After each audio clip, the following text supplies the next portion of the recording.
वक्त को करने दो अपनी मनमानी, वक्त को करने दो अपनी मनमानी, मेरा वक्त आना अभी बाकी है। कर रहे हैं सवाल मुझे जो लूजर समझकर, उन सबको जवाब देना अभी बाकी है। नमस्कार, मैं उदय सिंह मैथ्स गुरु यूट्यूब चैनल पे आप सभी का स्वागत करता हूं। और आज हम लोग डिस्कस करेंगे यूपीटीजीटी मैथमेटिक्स के अंतर्गत यूपीटीजीटी 2009 का पेपर, जिसमें ये थर्ड पार्ट है। इससे पहले हम लोगों ने डिस्कशन कर लिया है, पूरी तरह से कंप्लीट डिस्कशन कर लिया है 2021, 16, 13, 11, 10 और 2009 कंटिन्यू है। अगर अभी तक आपने नहीं देखे हैं तो आप प्लेलिस्ट विजिट करिए और वहाँ पे टीजीटी पीजीटी से रिलेटेड जो भी कंटेंट है आप उसे पढ़िए, आपके लिए बहुत ही बेनिफिशियल होगा, एग्जाम में आपके स्कोर को इंक्रीज करने में मदद करेगा। चलिएगा शुरुआत करते हैं आज के इस खूबसूरत से सेशन को। पहला क्वेश्चन, क्वेश्चन नंबर 51 आपके सामने। Question number 51, question number 51। देखिए यहां पे हमें निकालना है 16वां पद, है ना। निकालते हैं यहां पे 16वां पद। लिखा हुआ है x की पावर 1/2 माइनस वाई की पावर 1/2 की पावर 17। अब देखिएगा हमें पता है कि nवां पद का जो फॉर्मूला होता है वो क्या होता है, T R plus 1 is equal to x plus A की होल पावर n के प्रसार में होता है टी आर प्लस nवां पद एन सी आर, और x की पावर होता है n माइनस आर, ए की पावर r। अच्छा, n की जगह पर कितना है यहाँ पे 17। कौन सा पद निकालना है 16, है ना। तो इसे क्या लिखेंगे, 16 को क्या लिखेंगे 15 प्लस 1, 15 प्लस 1। n का वैल्यू कितना है 17 और r का वैल्यू कितना है 15। x की जगह पे कितना है x की पावर 1/2, x की पावर कितना है 1/2। तो ये हो गया हमारा x की पावर में 1/2 की पावर में कितना हो जाएगा 17 माइनस 15, और a मतलब कि माइनस का y की पावर में 1/2 और इसकी पावर में r का वैल्यू कितना है 15। चलिएगा कैलकुलेट करते हैं। देखिए यहाँ पे ये लिखा हुआ 17 c 15, 17 c 15, 17 में 15 घटा के भी लिखा जा सकता है। NCR जो होता है वो बराबर होता है n माइनस आर के, तो n माइनस आर कर दो। इसे लिख सकते हैं कितना 17c2, 15 में 17 में 15 गए 2 बचेंगे। अच्छा, और देखो x की पावर 1/2 की power 2, power of power situation में दोनों पावर का मल्टीप्लाई होगा, यहाँ पे सिर्फ बचेगा x। अच्छा, y की पावर देखो -1 की पावर 15, ये क्या है एक ऑड नंबर है तो माइनस दे देगी, और यहाँ पे हो जाएगा y की पावर 15/2, 15/2। तो कितना हो गया 17c2। 17c2 को थोड़ा सा क्या करिए, माइनस को रहने दीजिए। 17 को 2 बार, नीचे कितनी 2 लिखा हुआ है 2 बार आगे करिए, 17 हो गया 16, और नीचे कितना है 2, तो 2 को लिखिए 2 × 1। बैक चले जाते हैं, जितना नीचे लिखा हुआ उतनी बार बैक जाएंगे। 17 को हम 2 बार बैक गए, 17 × 16 लिख दिए, नीचे 2 था 2 × 1 कर दिया, ठीक है। और ये हो गया x × y की पावर में कितना दिया गया है 15/2, काट दीजिए इसको। 17 कितना होता है 136, माइनस का 136 x y की पावर 15/2, 15/2। तो कौन सा सही हो रहा है, ऑप्शन यहाँ पे सही हो रहा है सी। 51 में ऑप्शन कौन सा सही हो जाएगा, सी। नेक्स्ट देखेंगे क्वेश्चन नंबर 52। देखो क्वेश्चन नंबर 52 एक बेहतरीन क्वेश्चन है, प्रोबेबिलिटी से है। हमसे यहाँ पे कहा गया है कि ए और बी जो हैं आर्बिट्रेरी इवेंट्स हैं। अच्छा, तो देखिएगा एक बात हम लोगों ने पढ़ा है प्रोबेबिलिटी की, हम लोगों ने एडिशन थ्योरम पढ़ी है। वो क्या होती है, probability a union b is equal to होती है probability of a plus probability of b minus probability of a intersection b. चूंकि यहाँ पे देखो यूनियन बस आ रहा है, इंटरसेक्शन नहीं है, तो हम एक काम करते हैं, इसे निकाल लीजिए। Probability of a intersection b is equal to कितना हो जाएगा, यूनियन इधर आ जाएगा माइनस में, probability of a plus probability of b, और माइनस का हो जाएगा probability of a union b. अब एक काम, अब हम लोग जानते हैं कि किसी भी इवेंट की जो प्रोबेबिलिटी होती है वो कहाँ से 0 से 1 के बीच में होती है, 0 से 1 तक होती है ना। तो ये कितना हो जाएगा भाई, जो प्रोबेबिलिटी आप मान लीजिए हमारे पास ये इंटरसेक्शन की प्रोबेबिलिटी है वो क्या होगी 0 और 1, है ना, 0 से 1 तक, ठीक है। तो probability of a union b कितनी हो गई, क्या होगी, greater than equal to 0 less than equal to 1। इसे हटा दीजिए, यानी कि इससे हम ये भी कह सकते हैं कि probability of a intersection b less than equal to होगी कितना 1। अच्छा, इंटरसेक्शन की जगह पे हम क्या रख सकते हैं, इसकी जगह पर रख सकते हैं हम प्रोबेबिलिटी ऑफ ए, हो गया probability of a plus probability of b minus probability of a union b less than equal to 1, less than equal to 1। अच्छा, आप समझिए, अब देखिए यहाँ पे अभी कोई ऑप्शन नहीं मैच हो रहा, 1 को इधर लाओ, ए यूनियन बी को इधर ले जाइए, तो ये कितना हो जाएगा, probability of a plus probability of b minus 1 less than equal to, ये इधर प्लस में आ जाएगा, probability of a union b. तो कौन सा ऑप्शन सही हो रहा है, यानी कि हम ये कह सकते हैं कि probability of a union b greater than equal to probability of a plus probability of b minus 1। तो देखिएगा यहाँ पे दूसरा option, probability of a union b greater than equal to p a plus p b minus 1।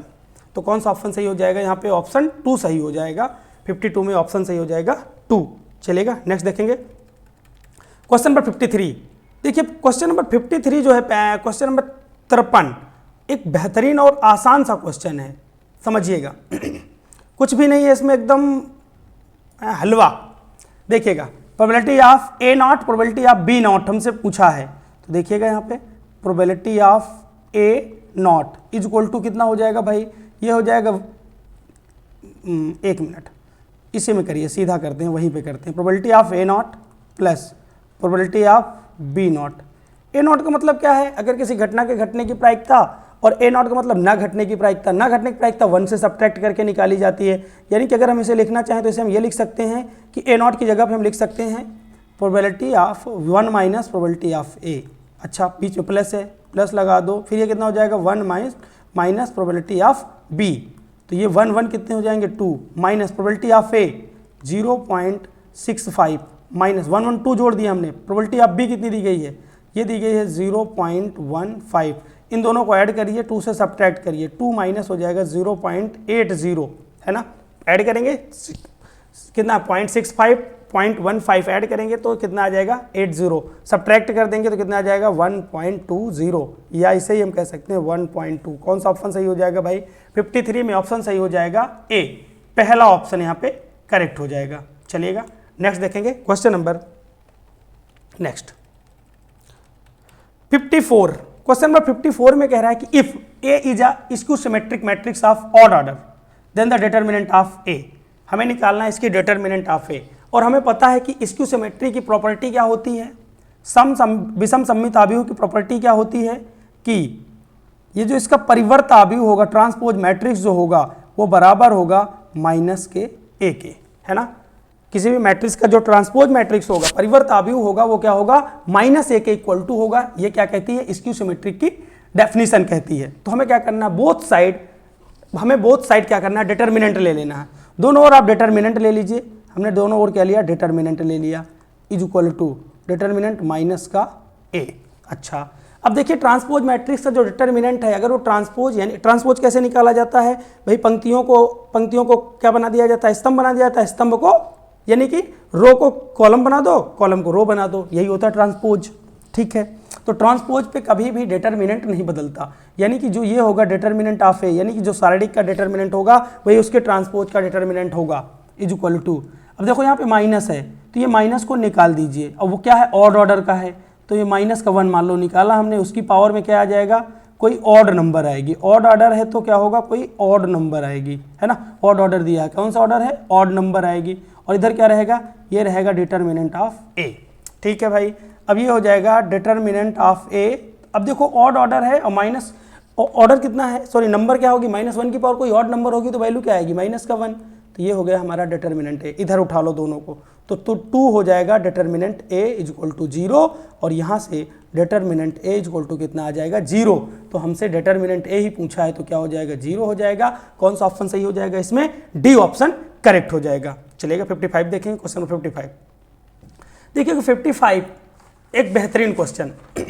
यहाँ पे हमें 2 चीज़ें दी गई हैं, एक तो दिया है इसने कि एडजॉइंट, है ना, यहाँ पे दिया है इसने एडजॉइंट किसका, 2i इज इक्वल टू दिया गया है 2 की पावर p i, है ना, ये 2 की पावर में है p, ये पावर में है p, ठीक है, 2 की पावर p i। अब देखिएगा एडजॉइंट ऑफ 2i, हमें क्या करना है, पहले तो एडजॉइंट ऑफ 2 निकालो। तो एडजॉइंट ऑफ 2 क्या हो जाएगा, 2 की पावर, ऑर्डर कितना है इसका, n है, तो 2 की पावर में n-1, ऑर्डर में एक कम कर देते हैं, और ये अलग होके आ जाएगा adjoint of i, adjoint of i।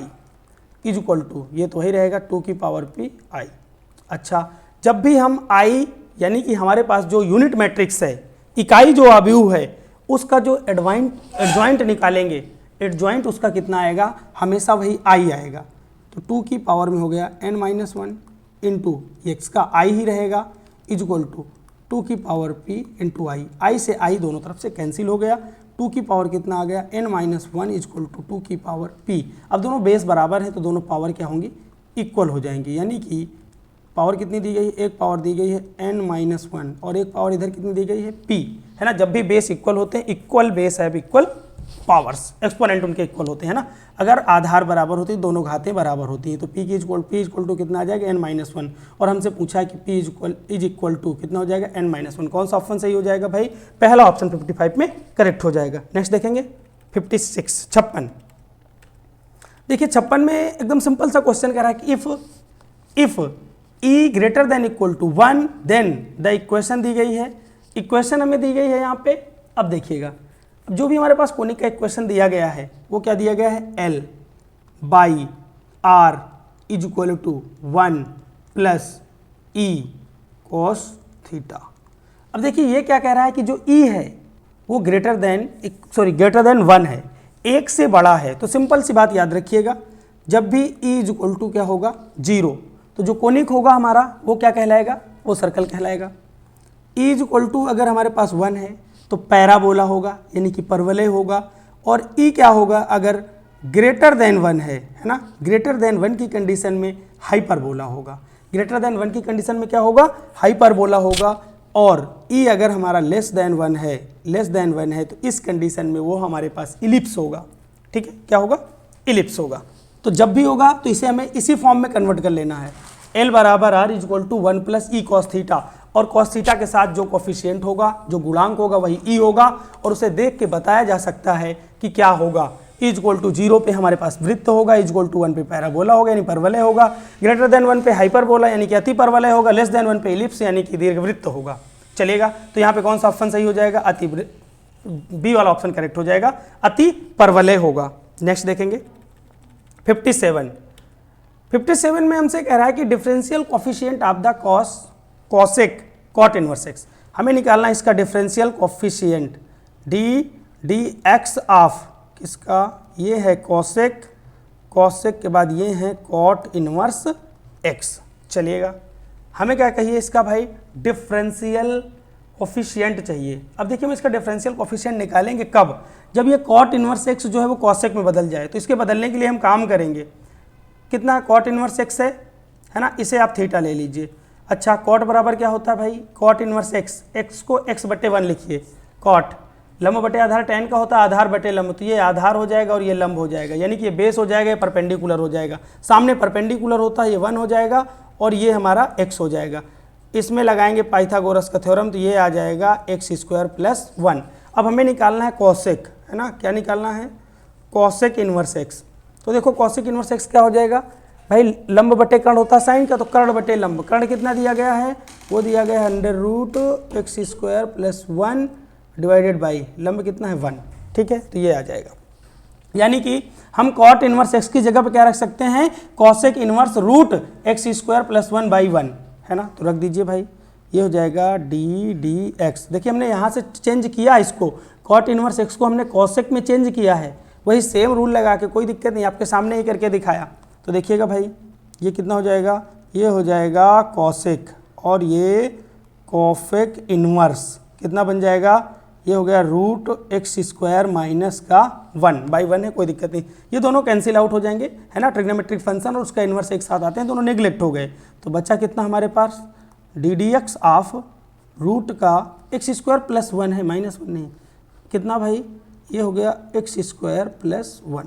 इन दोनों का करो डिफरेंशिएशन करोगे तो 1/2 x² + 1 तो हो जाएगा एक बार, फिर x² + 1 का फिर से होगा फंक्शन ऑफ फंक्शन की सिचुएशन में, तो वो कितना हो जाएगा, 2x हो जाएगा। इन दोनों को कैंसिल कर दीजिए, तो कितना आ गया भाई, वो आ गया x/√x² + 1 या 1 + x², है ना, x/√1 + x², यानी कि ये हो गया 57। 57 में कौन सा ऑप्शन सही हो गया भाई, पहला ऑप्शन सही हो गया।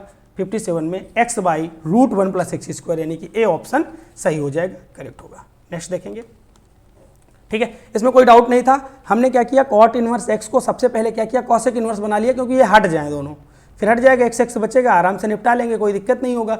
हमने क्या किया भाई, ये क्या होता है, आधार बटे लंब, परपेंडिकुलर, आधार बटे लंब यानी कि बेस बाई परपेंडिकुलर। तो सामने क्या है, बेस, सामने वाले परपेंडिकुलर होता है, तो बेस कितना हो गया, एक्स, परपेंडिकुलर कितना हो गया, 1, ठीक है। हमने हाइपोटेनस निकाल लिया, एक्स स्क्वायर प्लस 1 आ गया। फिर कॉसेक क्या होता है, कर्ण बटे लंब, है ना, कर्ण बटे लंब यानी कि हाइपोटेनस बटे परपेंडिकुलर। तो हाइपोटेनस कितना दिया गया था, ये दिया गया, परपेंडिकुलर कितना दिया गया, 1 दिया गया, दोनों रख दिया, फिर रख दिया उसके बराबर, cos इनवर्स हट गया, रूट एक्स स्क्वायर प्लस 1 बचा, उसका डिफरेंशिएशन कर दिया, आराम से निकाल दिया x by root 1 plus x square, यानी कौन सा ऑप्शन सही हो जाएगा, पहला ऑप्शन करेक्ट हो जाएगा। नेक्स्ट देखेंगे क्वेश्चन नंबर 58।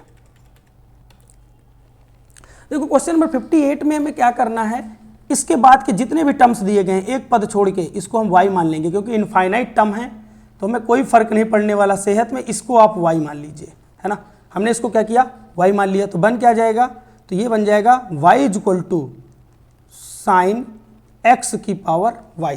अब जैसे देखो ये क्या है, fx की पावर gx है, तो इस सिचुएशन में क्या करते हैं, log लेते हैं, तो दोनों साइड आप ले लीजिए log, तो कितना हो जाएगा, ये हो जाएगा log y is equal to y log sin x, log sin x। Differentiation करिए, दोनों तरफ x के रिस्पेक्ट में डिफ्रेंशिएशन करेंगे, तो ये 1 बाई y हो जाएगा, और y का कितना हो जाएगा, फिर से होगा y डैश हो जाएगा, is equal to y dash मतलब डिवाइड dx आ जाएगा, हमने y डैश लिख दिया उसको फर्स्ट डेरिवेटिव, ठीक है।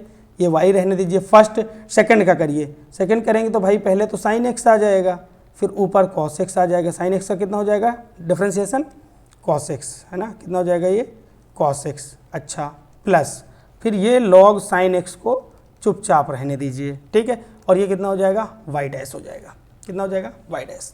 अच्छा, y का इधर मल्टीप्लाई कर दीजिए, y डैश को उठा लीजिए इधर, तो y डैश को हमने उठाया इधर, तो यहाँ पे हमारे पास है 1, और ये माइनस का आ जाएगा कितना, y मल्टीप्लाई होगा भाई y log sin x is equal to, देखो एक y, ये y स्क्वायर बन जाएगा, ये y मल्टीप्लाई होगा इधर, y स्क्वायर बन जाएगा, ये y इधर भी जाएगा, तो y वाला इधर वाला तो उसके साथ आ गया, y स्क्वायर और cot x हो जाएगा, cos x बटे sin x क्या होगा, cot x हो जाएगा। अच्छा, तो ये y dash is equal to कितना हो जाएगा, y स्क्वायर, ये हो गया cot x divided by 1 minus y log sin x, y square 1 minus y log 1 minus कितना हो गया, y log sin x, है ना। तो कौन सा ऑप्शन सही हो गया भाई, यहाँ पे ऑप्शन बी सही हो गया, option B y square cot x, है ना, ऑप्शन बी करेक्ट हो गया 58 में, चलेगा।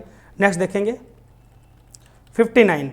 देखिएगा दरअसल इस क्वेश्चन में थोड़ी सी त्रुटि है, मुझे ऐसा लग रहा है, द वैल्यू ऑफ, तो यहाँ पे ये लिखा होना चाहिए कि डी डी एक्स ऑफ, है ना, डी डी एक्स ऑफ फलाने, इसके डी डी एक्स निकालना है, इसका डी डी एक्स निकालना है हमको, डी डी एक्स। देखिएगा तो हमें क्या करना है, इसका निकालना है differential coefficient, D D x. Answer से अनुमान लग रहा है कि यहाँ पे इसका डिफरेंशियल कोफिशिएंट ही निकालना है, तो देखिएगा, तो हमें निकालना है डी एक्स ऑफ, ये तो हो गया हमारा कॉस, अच्छा, और ये हो गया ए, ये साइन इनवर्स 1 बाई एक्स है ना, तो हम इसको लिख सकते हैं 1 बाई एक्स को हम लिख सकते हैं, साइन इनवर्स 1 बाई एक्स को लिख सकते हैं कॉसेक इनवर्स एक्स, क्या लिख सकते हैं इसको, cosec inverse x, cosec inverse x. अच्छा, तो देखिए कॉस का कितना हो जाएगा, डिफ्रेंशिएट करिए इसे, पहले तो कॉस एक्स का क्या होता है, माइनस का साइन एक्स, तो ये हो जाएगा माइनस साइन एक्स की जगह पे कितना है, एक्स की जगह पे दिया गया है ए कॉसेक इनवर्स एक्स, और ए कॉसेक इनवर्स एक्स का फिर से हो जाएगा, तो ये आ जाएगा ए इंटू 1 बाई, है ना, माइनस का होता है x root x square minus 1, है ना, माइनस माइनस इसको प्लस कर देगा, माइनस का गुणा माइनस माइनस का गुणा प्लस हो जाएगा, तो प्लस का हो जाएगा ए, और ये कितना हो जाएगा sine into A cosec inverse X divided by कितना, X root x square minus 1, यानी कि कौन सा 59 में कौन सा ऑप्शन सही आ रहा है इसमें ऑप्शन सही आ रहा है बी पूरी तरह से मैच हो रहा है। देखिएगा कौन सा सही हो गया, बी वाला ऑप्शन सही हो गया, ठीक है। तो इस क्वेश्चन में त्रुटि थी, तो डी डी एक्स होना चाहिए था, तभी आंसर मैच हो जाएगा। चलेगा, आगे चलेंगे, नेक्स्ट क्वेश्चन देखेंगे 60। देखो क्वेश्चन नंबर 60 में थोड़ी सी बातें हमसे पूछी गई हैं। एफ थीटा हमें दिया गया है ना, एफ थीटा दिया गया, सिंपल सा है, सभी को क्लियर हो जाएगा, कोई दिक्कत नहीं। देखिएगा यहाँ पे बेस ई पे साइन थीटा दिया गया है और एक जी थीटा एक फंक्शन दिया गया है, इसका भी बेस ई पे कॉस थीटा दिया गया है, लॉग कॉस थीटा। चलिएगा देखते हैं, ई की पावर में दिया गया है 2g थीटा, ठीक है, जो थीटा फंक्शन है, माइनस ई की पावर में दिया गया है 2f थीटा, कोई बात नहीं। अब देखिएगा ई की पावर में कितना हो गया, ये 2 हो गया, जी थीटा की जगह कितना रखा जा सकता है, जी थीटा यहाँ पे रखा है, उसे रख सकते हैं हम कितना, log ई, ये हो जाएगा भाई कॉस थीटा, ठीक है, माइनस है बीच में, माइनस रहने दीजिए। ई की पावर में कितना 2 और ये भी हो जाएगा log बेस ई, और यहाँ पे हो जाएगा साइन थीटा दे रखा है, ठीक है भाई। हम चाहते हैं इस 2 को उधर ले लिया जाए, ले लीजिए। ई की पावर में कितना हो गया, ये हो गया log ई और ये हो जाएगा कॉस स्क्वायर थीटा, बीच में माइनस है, माइनस रहने दीजिए ई, और इसके पावर बाद ये हो गया log E sine square theta, sine square theta. अच्छा अब देखो, कभी भी एक बात याद रखिएगा, है ना, ए की पावर log ए आ जाए तो इसकी वैल्यू क्या होती है, 1 होती है। तो देखो इसकी पूरे की वैल्यू कितनी हो गई, 1, इसकी पूरे की वैल्यू कितनी हो गई, 1, ऊपर कितना बचा भाई, है ना, ये पूरी वैल्यू क्या हो गई, 1 हो गई, क्या बचा वहाँ पे 1, ये हो गया कॉस स्क्वायर थीटा, कितना हो गया, इनटू में है आगे कॉस स्क्वायर थीटा, माइनस इधर क्या हो गया, ये sign square theta. Cos square minus sign square theta किसके बराबर होता है, cos 2 थीटा के बराबर होता है। कौन सा ऑप्शन सही हो जाएगा यहाँ पे, 60 में बी ऑप्शन करेक्ट हो जाएगा। नेक्स्ट देखेंगे क्वेश्चन नंबर 61। क्वेश्चन नंबर 61 में हमें वैल्यू निकालनी है किसकी, कॉस इनवर्स की, मतलब कि इन सभी को कन्वर्ट किया जाए किसमें, कॉस में। करते हैं, देखो कितना दिया गया है, ये दिया गया है 2 cos स्क्वायर थीटा माइनस, और इसकी जगह कर रखेंगे 1 minus cos square theta, 1 minus cos square theta is equal to, ये हो जाएगा 3 और ये हो जाएगा, देखो अंदर रखेंगे 1 plus 2 cos square theta minus 1, है ना, सिंपल। जगह रखेंगे 1 plus 2 cos square theta minus 1, तो 1 1 कैंसिल हो जाएंगे, 2 कॉस स्क्वायर थीटा अंदर बचेगा, 3 से मल्टीप्लाई हो जाएगा, तो कितना बचेगा अंदर, 6 कॉस स्क्वायर थीटा, कितना बना, अच्छा 6 कॉस स्क्वायर थीटा। तो यहाँ पे सिंपली हमें क्या करना है, कन्वर्ट करेंगे तो 3 कॉस स्क्वायर थीटा बराबर आ जाएगा माइनस का 1, यानी कि कॉफ स्क्वायर थीटा बराबर आ जाएगा, कैलकुलेट कर लीजिएगा, आएगा 3 कॉस स्क्वायर थीटा बराबर कितना आ जाएगा, माइनस का 1। कैलकुलेट करिएगा भाई, ये 2 ये हो जाएंगे, 3 ये हो जाएंगे, 3 घट जाएंगे इधर आके, सब्ट्रैक्ट हो जाएंगे माइनस माइनस के, तो ये माइनस का 1 आ गया। कॉस स्क्वायर थीटा बराबर कितना हो जाएगा, ये हो जाएगा माइनस का 1/3, स्क्वायर रूट ले लीजिए दोनों साइड, तो cos theta is equal to कितना हो जाएगा, ये हो जाएगा हमारे पास कितना, रूट में आ जाएगा, माइनस का है चुपचाप उसे रखा रहने दीजिए, कुछ नहीं छेड़ना उसे। थीटा बराबर कितना हो जाएगा, कॉस इनवर्स रूट -1/3, और ऐसा कोई भी ऑप्शन नहीं है, ऐसा कोई भी ऑप्शन नहीं है, माइनस किसी में अंदर नहीं है। कौन सा ऑप्शन सही हो जाएगा भाई, डी वाला ऑप्शन सही हो जाएगा, 61 में डी सही होगा। नेक्स्ट देखेंगे देखो क्वेश्चन नंबर 52, बहुत ही आसान है, इस ट्राइंगल दिया गया और हमसे कह रहा है किसके इक्वल होगा। हम सिंपल सी बात है, हम पहले इसे ट्राई करेंगे कि शायद इक्विलेटरल ट्राइंगल से निकल जाए। तो देखो इक्विलेटरल ट्राइंगल में तीनों एंगल, है ना, जो भी होगा ए बी और सी तीनों बराबर होते हैं, है ना। क्या होता है भाई, ए बराबर बी बराबर सी, यानी कि सभी भुजाएं क्या होती हैं, बराबर होती हैं। प्रत्येक कोण कितना होता है, 60 60 60 60 60 का होता है। तो पहले ये अप्लाई करके देख लिया जाए। तो ऊपर कितना दिया है, उसने ऊपर दे रखा साइन बी माइनस सी, यानी कि साइन 60 माइनस 60, नीचे कितना हो जाएगा, साइन बी प्लस सी 60 प्लस 60, यानी कि साइन 120, साइन 120। हम कुछ नहीं रखेंगे, ऊपर देखो साइन 0 बन गया, उसकी वैल्यू 0 हो गई, नीचे कुछ भी होगा वैल्यू कितनी आएगी, 0। अब जिस ऑप्शन में ए बराबर बी बराबर सी, यानी कि तीनों भुजाओं में कुछ बराबर रखने पर जिस ऑप्शन में 0 आ जाएगा वही सही हो जाएगा। तो भाई देखो इसमें तो अनडिफाइंड आएगा, कोई सवाल ही नहीं उठता, इसमें 0 आएगा ही नहीं, कोई सवाल नहीं उठता, इसमें भी 0 नहीं आएगा।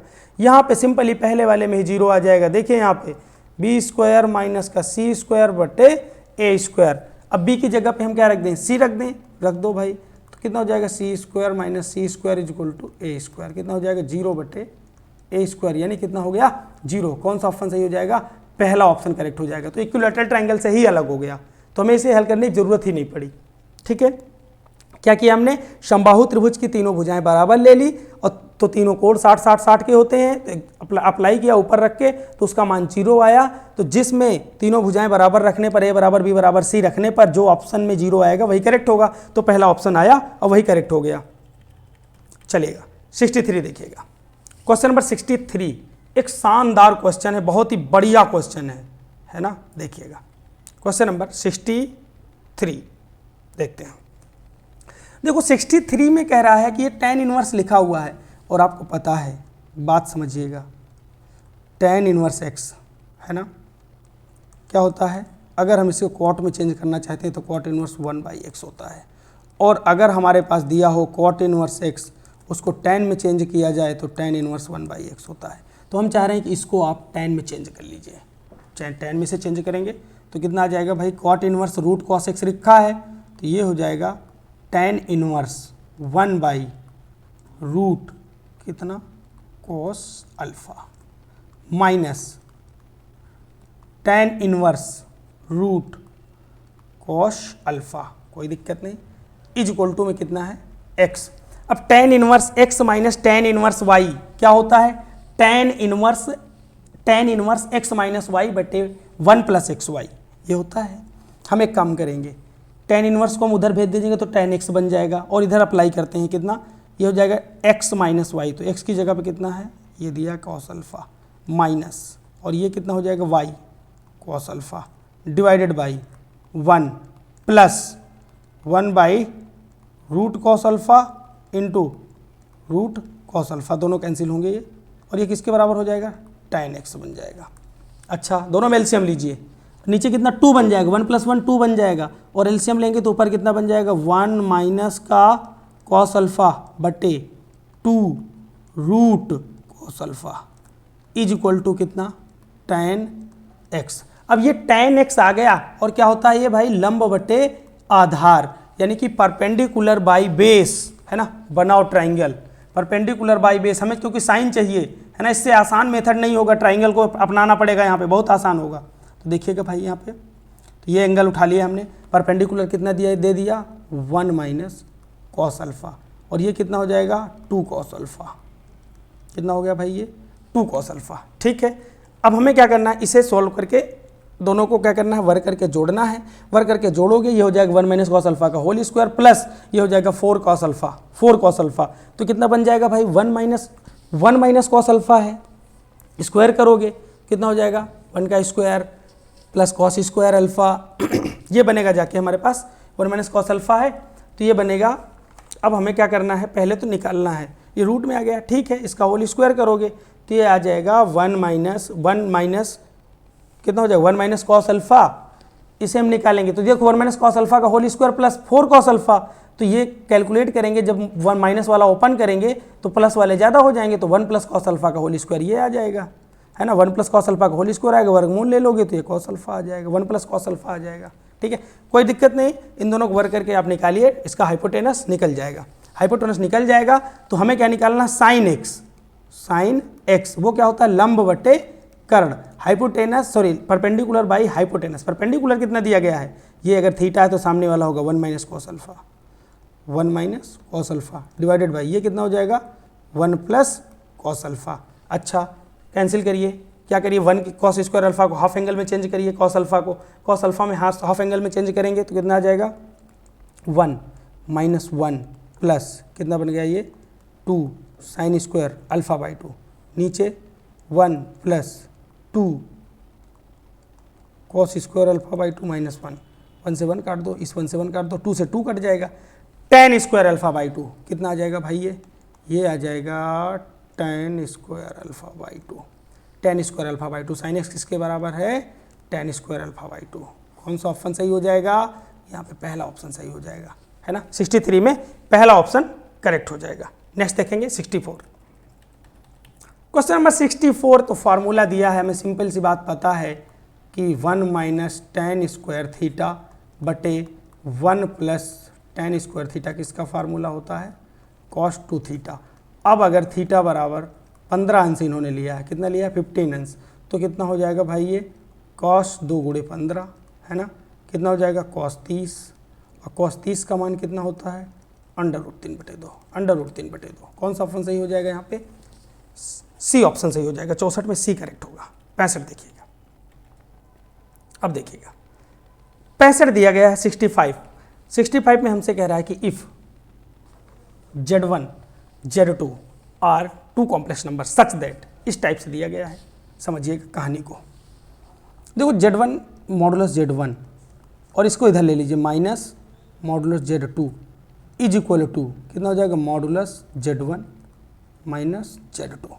हमें क्या करना है, होल साइड बोथ साइड क्या करना है, स्क्वायर करना है, दोनों साइड क्या करना है स्क्वायर कर दीजिए, स्क्वायर कोई दिक्कत नहीं। कितना हो जाएगा ये मॉडुलस Z1 स्क्वायर है ना, modulus Z1 square plus modulus Z2 square minus कितना हो जाएगा 2Z1 और Z2 इज इक्वल टू, इधर भी सेम काम, तो ये Z1 स्क्वायर है ना plus Z2 square minus 2Z1 Z2 और ये किसके बराबर होता है, और होता है cos θ1 माइनस θ2, cos θ1 माइनस का θ2। चलिएगा कैंसिल आउट करिए, जो कैंसिल हो रहा है उसे काटा जाए, ये Z1 स्क्वायर कट जाएंगे, Z2 स्क्वायर कट जाएंगे, उसके बाद Z1 Z2 कभी कट जाएंगे है ना। जब इतना बस बचेगा तो Z1 से कट जाएगा, और यहाँ पे मॉडुलस Z1 है ना, ये हो जाएगा 1 मिनट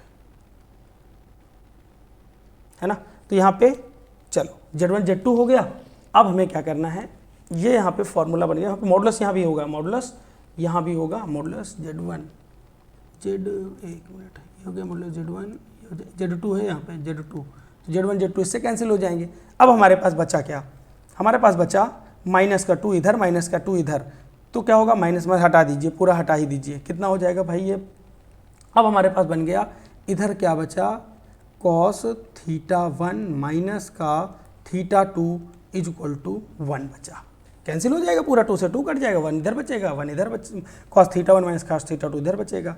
अच्छा 1 देखो किसकी वैल्यू होती है, तो cos θ1 minus θ2 is equal to cos 0, कितना होता है cos 0 है ना। यहाँ पे Z1 Z2 होगा तो ये क्या हो जाएगा 2Z1 Z2 cos θ1 माइनस θ2 ना, ये फार्मूला है, इसका एक्सपेंशन होगा तो यही होगा, ठीक है। अब देखिएगा तो ये हो जाएगा θ1 माइनस का θ2 इज इक्वल टू 0, तो इसका मतलब क्या हुआ, ये है argument of Z1 minus argument of Z2, Z1 और Z2 का आर्गूमेंट जो है वो क्या है 0 है। और ऐसा कब होगा, ऐसा कब होगा जब, अब देखिए इसे हम ये भी तो लिख सकते हैं आर्गूमेंट Z1 बाई Z2 बराबर 0 है ना।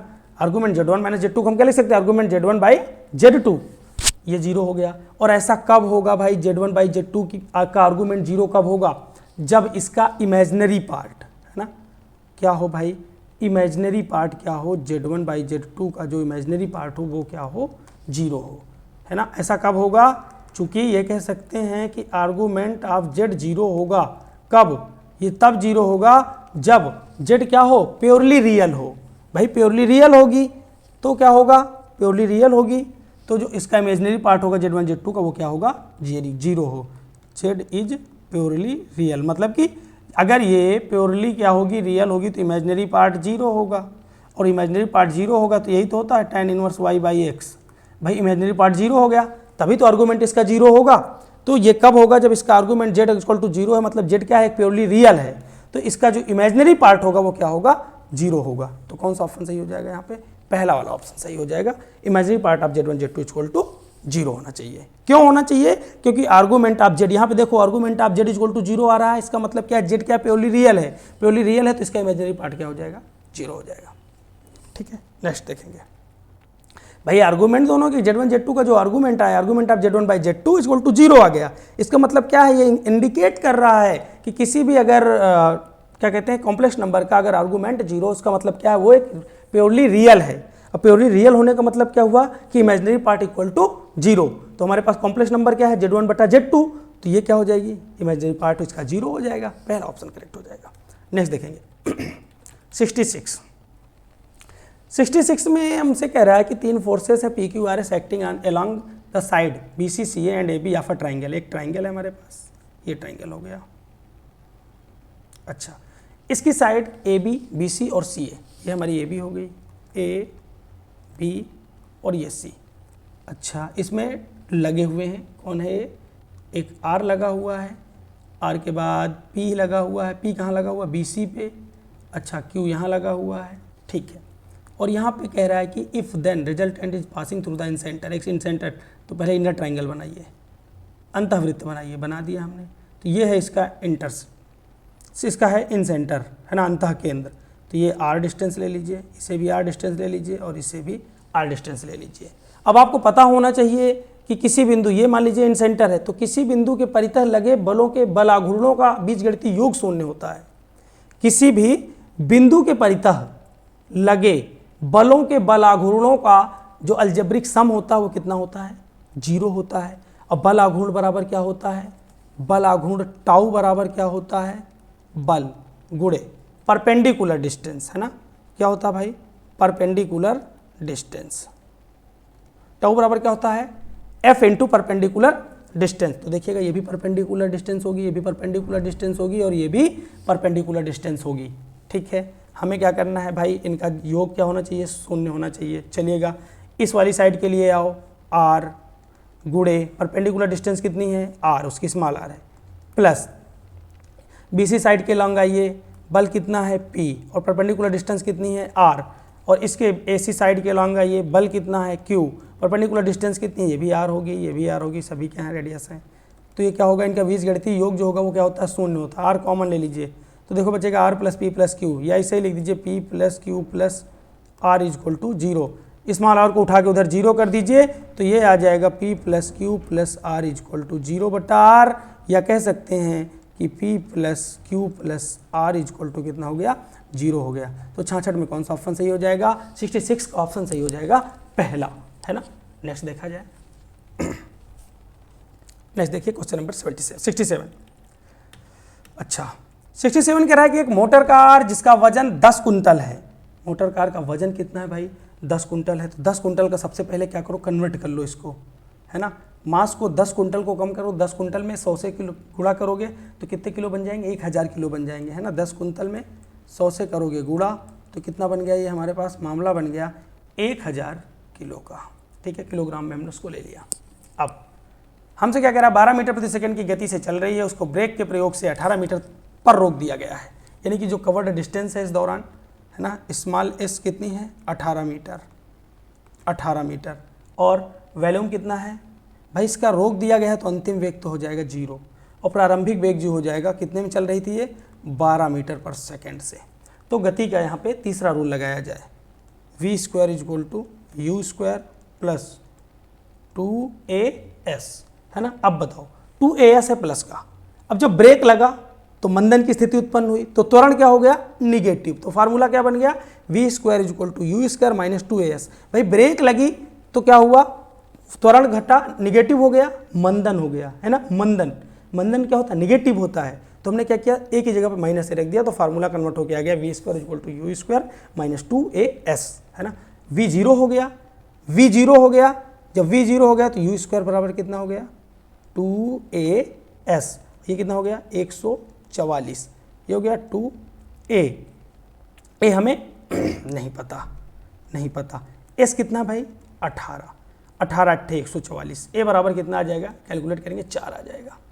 कितना आ जाएगा यहाँ से a बराबर, अरे 36 4 आ जाएगा, 4 a है मीटर पर सेकेंड स्क्वायर, ये आ गया a जोल्ड कितना आ गया 4 मीटर पर सेकेंड स्क्वायर। हमें निकालना है प्रतिरोध बल, प्रतिरोध बल F बराबर कितना होगा भाई, m इंटू a, m कितना है, द्रव्यमान कितना दिया गया है 1000 किलो, ये 1000 किलो होगा, 100 किलो नहीं 1000 किलो, और ये कितना दिया गया है, ये दिया गया है, एक मिनट, ये दिया गया है a कितना आ गया भाई 4, कितना बन जाएगा ये 4000, अब कितना बन गया 4000, ठीक है, 4000 किलोग्राम, किलोग्राम मीटर पर सेकेंड स्क्वायर, ये F आ गया। अब हमें निकालना है वर्क डन, है ना, क्या निकालना है, किया गया प्रतिरोध बल, भाई प्रतिरोध बल पता होगा, पता कर लिया हमने प्रतिरोध बल F बराबर कितना लग रहा है 4000 किलोग्राम, चाहे 4000 न्यूटन लग रहा है ना। अब उसके बाद हमें पता करना है कि वर्क डन कितना होगा, किया गया कार्य, कार्य W बराबर होता है F इंटू डी। F कितना दिया गया भाई 4000 और D कितना दिया गया है डिस्टेंस D मतलब S वही एक ही बात है 18 कितनी दी गई 18 चौक 72 कितना आ गया भाई ये हो गया 72,000 किलोग्राम। कितना हो गया 72 वर्क डन कितना हो गया वर्क डन जो हो गया 72 किलोग्राम इंटू एम। ठीक है metre kilogram metre work done कितना हो गया किलोग्राम मीटर इतना 72,000। कौन सा ऑप्शन सही हो जाएगा कोई ऑप्शन नहीं है। कौन सा ऑप्शन सही होगा भाई यहाँ पे डी ऑप्शन सही हो जाएगा। नन ऑफ द अबव इनमें से कोई नहीं। नेक्स्ट देखेंगे 68 में कह रहा है कि mean kinetic energy of the particular mass of M moving under a constant force in any interval of time u1 u2 are the initial and financial velocity दी गई हैं दोनों। तो इस सिचुएशन में कौन सा फॉर्मूला सही होता है 1/2 m into m1 square plus मतलब कि 1/2 m u1 square plus 1/2 m u2 square है ना। सी वाला ऑप्शन सही होगा। इसे आप एक बार देख लीजिएगा है ना। तो मेरे हिसाब से इसमें सी सही होगा। आप एक बार देख लीजिएगा इसे ठीक है चलेगा। 69 में हमें इन दोनों के दो वेक्टर दिए गए हैं और इन दोनों वेक्टर के बीच की हमें कोज्जा निकालनी है। तो कोज्जा निकालने के लिए सिंपल सी बात है कि हमें क्या लगाना है dot product a dot B equal to कितना हो जाएगा मॉडुलस a है ना मॉडुलस b अरे A B cos theta A B cos theta A और बी क्या है वेक्टर a और वेक्टर b के मॉडुलस हैं। ठीक है निकाल देंगे मॉड मापांक हैं। तो देखिए a डॉट बी दोनों का डॉट प्रोडक्ट निकालो 6 दूनी 12 हो गया 2 3 6 माइनस का 6 हो गया। फिर ये के वाला कैसे करो तो माइनस का 2 हो गया इक्वल टू ए का देखिए कितना आएगा भाई ए का आ जाएगा 2 का स्क्वायर 4 4 4 8 1 9 है ना। बी का भी देखिए कितना हो जाएगा 36 प्लस 9 प्लस 4 ठीक है ये भी 9 है ओके कितना हो जाएगा 8 ये 4 बचेगा 4 इक्वल टू ये आ गया 3 और ये कॉस थीटा है हमारे पास ये आ गया 7 कॉस थीटा ठीक है 21 हो जाएगा। तो कॉस थीटा बराबर कितना हो जाएगा 4/21। कौन सा ऑप्शन सही हो जाएगा भाई पहला ऑप्शन करेक्ट हो जाएगा। 69 में कौन सा ऑप्शन सही हो जाएगा पहला ऑप्शन करेक्ट हो जाएगा। चलेगा नेक्स्ट देखेंगे 70 में कह रहा है कि एक कण को निश्चित बल है ना निश्चित बल 2 बल दिए गए हैं लगाकर बिंदु फला से फला तक विस्थापित किया जाता है। तो बलों द्वारा किया गया कार्य बताइए। तो देखिए सबसे पहले हमें नेट बल निकालना है नेट फोर्सेस निकालना है। नेट फोर्सेस कैसे निकलेंगे दोनों फोर्सेस को जोड़ दिया जाएगा। तो 4i और 3i कितने हो जाएंगे 7i प्लस j और j मिला के कितने हो जाएंगे भाई 2j माइनस का 3k माइनस का ये हो जाएगा 4k माइनस का 4k ये आ गया 4। अब निकालो हमें क्या निकालना है d क्या भाई इस बिंदु से उठाकर यहाँ लाया गया तो कितना हो जाएगा इस वाले बिंदु में ये है हमारा a और ये है b a से b में लाया गया ए बी तो कितना हो जाएगा b माइनस ए। तो भाई b कितना है हमारा ये दिया गया 5i प्लस है ना d निकालो कितना आ जाएगा भाई ये 5i प्लस 4j है ना जहाँ तक लाया गया उस बिंदु में घटाया जाएगा पहले वाला बिंदु जिसको लाया गया है minus a plus 2j plus 3k। ठीक है भाई कैलकुलेट करो कैलकुलेट करेंगे तो i घटेगा 4i आ जाएगा और 4i में 2j घटेंगे तो प्लस के 2j आ जाएंगे और k माइनस का 3k तो ये माइनस का 2k आ जाएगा। ठीक है अब हमें निकाल लो वर्क डन निकालना है। क्या निकालना है किया गया कार्य W बराबर f into D vector f into vector D vector f है वेक्टर डी। अच्छा दोनों का डी करो सच्चों का 28 हो जाएगा 28 2 दूनी 4 प्लस का 4 माइनस माइनस प्लस हो जाएगा कितना हो जाएगा 8 है ना 4 दूनी 8 तो 32 8 40 यूनिट। हाँ भाई कितने इकाई हो जाएगा वर्क डन 40 यूनिट हो जाएगा। 70 में कौन सा ऑप्शन सही हो जाएगा पहला ऑप्शन सही हो जाएगा।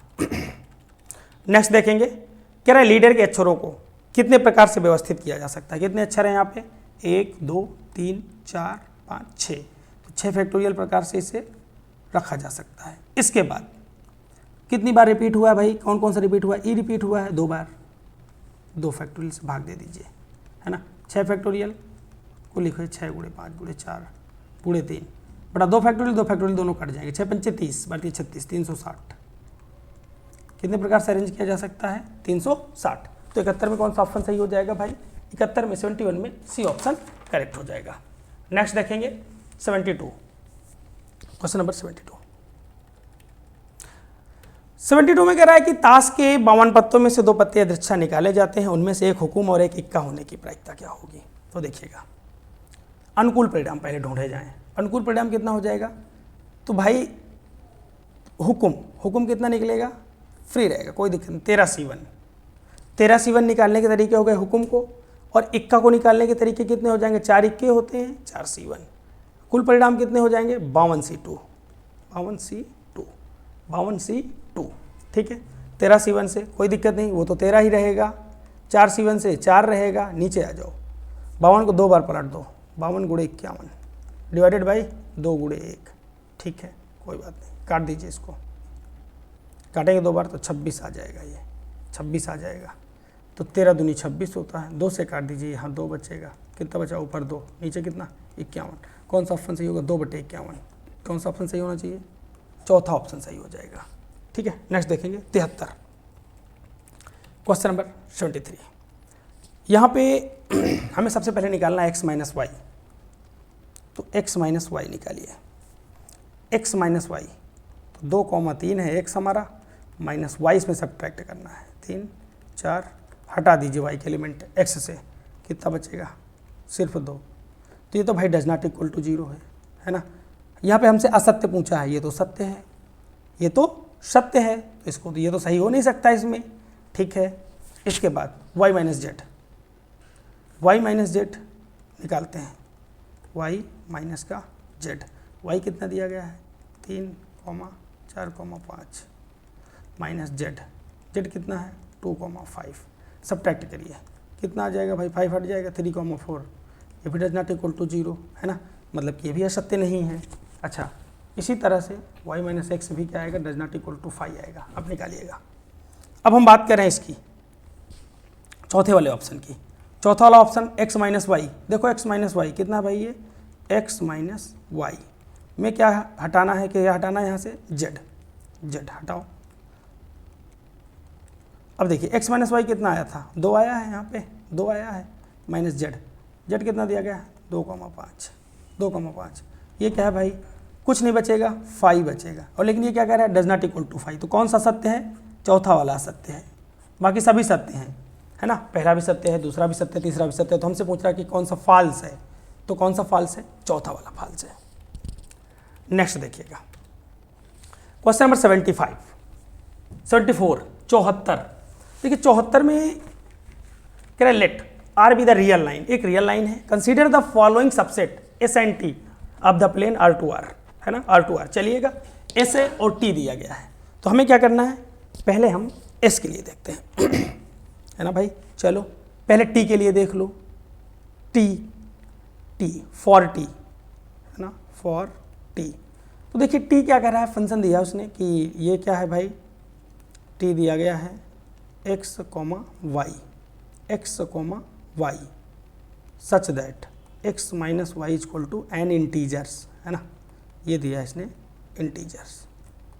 अच्छा, तो हम चेक करते हैं, इससे पहले टी के लिए चेक करते हैं, इक्विवेलेंस रिलेशन चेक करना है इसका। तो कोई भी फंक्शन इक्विवेलेंस कब होगा, जब वो रिफ्लेक्सिव हो, सिमेट्रिक हो और ट्रांजिटिव हो। रिफ्लेक्सिव मतलब स्वतुल्य हो, सम्मित हो, सिमेट्रिक मतलब सम्मित हो, ट्रांजिटिव मतलब संक्रामक हो। अगर ये तीनों कंडीशन वो फॉलो अप करता है तो वो इक्विवेलेंस होगा, तुल्यता संबंध होगा, वरना नहीं होगा। देखते हैं, इसको ट्राई करते हैं। तो स्वतुल्य कब होगा, जब x, x भी बिलोंग करे किसको भाई, i को, वो भी x, x भी क्या हो, एक इंटीजर हो। हमने मान लिया यहाँ पे लेट कर लिया कि x, x क्या है, वो भी एक इंटीजर है, तो क्या हो जाएगा भाई, आप देखिए दोनों इंटीजर हैं, तो यहाँ पे x minus Y equal to integer आना चाहिए। तो x minus x equal to कितना आ गया, 0 क्या है, बिलोंग्स i, एक इंटीजर है, मतलब कि ये जो है वो हमारा रिफ्लेक्सिव है ना, कैसा है ये रिफ्लेक्सिव है, स्वतुल्य संबंध हो गया। अच्छा, अब हम चेक कर रहे हैं कि x, y जो है बिलोंग्स है अगर i, है ना, तो y, x भी क्या होना चाहिए, बिलोंग्स होना चाहिए i। तो देखिए यहाँ पे जब भी हम x माइनस वाई करेंगे तो वो क्या आएगा, i आएगा। भाई दो इंटीजर्स हैं, अगर उनमें घटाया जाएगा तो x minus Y equal to I आ रहा है, तो y minus x equal to करेंगे वो भी आएगा। अगर ये सेटिस्फाइड हो रहा है, ये भी सेटिस्फाइड हो रहा है, इसका मतलब क्या है, सिमेट्री, है ना। फंक्शन कैसा है, सिमेट्रिक है, सिमेट्रिक हो गया। अब हमें ट्रांजिटिव दिखाना है। तो देखिएगा भाई, अगर ये x कॉमा वाई बिलोंग्स कर रहे हैं किस पे, i पे, और दूसरा क्या हो जाए y कॉमा जेड वो भी बिलोंग करें क्या, i, तो तीसरी बात ये हो जाएगी कि कितना भाई, x कॉमा जेड, है ना, क्या x कॉमा जेड भी बिलोंग्स करना चाहिए किसको, i को। अगर ऐसा होता है तो ये एक ट्रांजिटिव रिलेशन भी होगा। क्या होगा, ये एक ट्रांजिटिव रिलेशन भी होगा। तो चलिएगा ये मान लेते हैं कि x माइनस वाई किया गया, फंक्शन हमारा x माइनस वाई दिया है, इक्वल टू i1 आया, एक इंटीजर आया है, ऊपर हम दिखा भी चुके हैं। अच्छा, फिर क्या आया, y माइनस जेड किया गया, वो भी एक इंटीजर आ गया, i2 आ गया। हम क्या करेंगे, अब दोनों को आप ऐड कर दीजिए, दोनों को ऐड करेंगे तो कितना आ जाएगा, x, दोनों को क्या करिए, ऐड कर दीजिए, सॉरी दोनों को सब्ट्रैक्ट करिए, दोनों घटा दीजिए, घटाएंगे तो x माइनस वाई माइनस का y और प्लस का कितना हो जाएगा, z इक्वल टू वो भी कितना हो जाएगा, i2। अच्छा सॉरी, दोनों को ऐड कर दीजिए, ऐड करिए, दोनों को सिर्फ जोड़ दीजिए, कितना हो जाएगा, ये प्लस का y माइनस का z, है ना। ऐड करने पे ही तो आएगा x माइनस जेड, ठीक है।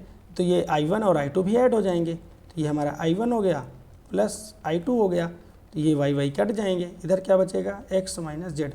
देखो दोनों इंटीजर्स को जोड़ने पे भी एक इंटीजर्स ही आएगा, एक इंटीजर्स भी आएगा, यानी कि ये भी मामला क्या है, एकदम सत्य हो रहा है, यानी कि x कॉमा जेड भी बिलोंग्स कर रहे हैं i को। इसका मतलब क्या हो गया, ये ट्रांजिटिव भी हो गया, है ना, ट्रांजिटिव हो गया। देखो क्या हो गया भाई, स्वतुल्य भी हो गया, सम्मित भी हो गया और ट्रांजिटिव भी हो गया। इसका मतलब क्या है, जो t है वो क्या है, इक्विवेलेंस है। t क्या है, इक्विवेलेंस रिलेशन है। अच्छा, अगला वाला देखो, इसी में और एक दिया गया है, s के लिए भी पूछा है। अब s का समझिए, s इक्वल टू उसने दे रखा है ना, s का दे रखा है क्या, कि x कॉमा वाई कुछ इस प्रकार से हैं कि such that y equal to x plus one, y equal to x plus one, y equal to x plus one. अच्छा, हमें क्या करना है, पहले सिमेट्री रिफ्लेक्सिव दिखाना है। रिफ्लेक्सिव के लिए क्या करना है, x कॉमा एक्स भी इसमें बिलोंग करना चाहिए। तो चलिए x बराबर एक्स प्लस वन, और ऐसा हो नहीं सकता क्योंकि जो x की वैल्यू दी गई है वो कहाँ तक दी गई है, देखिए ऊपर 0 से 2, 0 से बड़ी और 2 से छोटी। x की वैल्यू 0 तो नहीं हो सकती, है ना, 0 तो नहीं हो सकती, यानी कि x कॉमा एक्स ही यहाँ पे सेटिस्फाइड नहीं कर रहा है, यानी कि ये रिफ्लेक्सिव रिलेशन ही नहीं है। जब रिफ्लेक्सिव रिलेशन नहीं है तो इक्विवेलेंस रिलेशन होगा ही नहीं। मतलब कि t एक इक्विवेलेंस रिलेशन आया है जबकि s इक्विवेलेंस रिलेशन नहीं है, है ना। s क्या है, नहीं है, s नहीं है, बोथ नहीं, नाइदर s नॉर नहीं, s इज नहीं, t is equivalence relation on R but s is not. तो कौन सा ऑप्शन सही हो जाएगा, 74 में d वाला ऑप्शन करेक्ट हो जाएगा, 74 में d, है ना, कि मतलब t जो है वो r पर एक तुल्यता संबंध है लेकिन s नहीं है ना, s नहीं है। चलेगा, नोट करिएगा, उम्मीद करता हूँ समझ में आया होगा। इसके बाद देखिएगा 75, क्वेश्चन नंबर 75 में fx और gx हमको दिए गए हैं और हमें निकालना है g ऑफ f, है ना, x। चलिएगा, इसे हम क्या लिख सकते हैं, इसे लिख सकते हैं g ऑफ fx। अच्छा, fx रख दीजिए भाई, fx रख दीजिए, fx कितना दिया गया है, 2x plus one, 2x plus one. अब देखिए gx कितना है, x की जगह पे हमें इसमें रख देना है 2x प्लस वन। रखिए भाई, जहाँ x है वहाँ पे रखना 2x plus one, 2x plus one का होल स्क्वायर माइनस 2, कितना हो जाएगा, ये हो जाएगा 4x स्क्वायर प्लस वन और प्लस का 4x माइनस 2, कितना हो गया, अब ये हो गया 4x स्क्वायर प्लस का 4x माइनस वन। तो कौन सा ऑप्शन सही हो जाएगा, पहला ऑप्शन सही हो जाएगा। 75 में कौन सा ऑप्शन सही हो जाएगा, पहला। चलिएगा, और आज के लिए इतना ही, है ना। काफ़ी दिनों बाद हम वापस आए हैं और कोशिश करेंगे कि लगातार आते रहें फिर से। तब तक के लिए आप वीडियो को अगर अभी तक आपने लाइक नहीं किया तो लाइक कर दीजिए और दोस्तों के साथ आप शेयर कर दीजिए, क्योंकि आप शेयर करते हैं, आपके लाइक और शेयर ही हमारे मोटिवेशन होते हैं। और अगर आप हमें मोटिवेट रखेंगे तो हमें एक एक्स्ट्रा एनर्जी मिलती है और उस एनर्जी के साथ काम करने का जो मज़ा होगा वो अलग ही होगा। Thank you. जय हिंद। वंदे मातरम।